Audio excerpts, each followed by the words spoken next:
ပြောလေချင်း ဒီဝဲဒီပုံလေးတွေကထက်အခုပိုဝလာလား ဟာဒုက္ခပဲဝရတယ်လို့ပြောပြန်လဲပြဿနာရှာအောင်မယ်မဝဘူးလို့ပြောပြန်လဲအေဗန်တွေကပုံနဲ့မတူလို့ဆိုပြီးလိန်နေလို့ပြောဦးမယ်ဟုတ်ပြီဒီတိုင်းပဲပြောလိုက်မယ်ဝလာတာမဟုတ်ပါဘူးတဲကပြေးလာတာကိုကကြလေပိုချစ်လေပါပဲ အဖြေကတော့လှရယ်နော်ဒါပေမဲ့ဒီဝဲရင်တဲ့ပုံလေးမှာတဲ့ရအရန်လှနေရနော်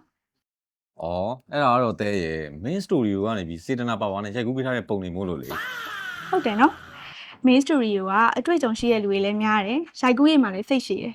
ပြီးတော့မိန်းမတို့လိုမျိုးဓာတ်ပုံရိုက်တာရှက်တဲ့သူတွေအတွက်လည်းစိတ်ရှိရှင်းနဲ့အလှဆုံးဖြစ်အောင်ရိုက်ပြီးတယ်အဲ့ဒါကြောင့်မိန်းမတို့ဒီမှာဝဲရင်ပုံ main story ကိုမှရိုက်တာမှန်သွားပြီနော် အချိန်တွေကလူကိုပြောင်းလဲပေးနိုင်တယ်ဒါပေမဲ့အလှဆုံးအချိန်တွေတော့ဓာတ်ပုံတွေကတင်ထားပေးနိုင်တယ်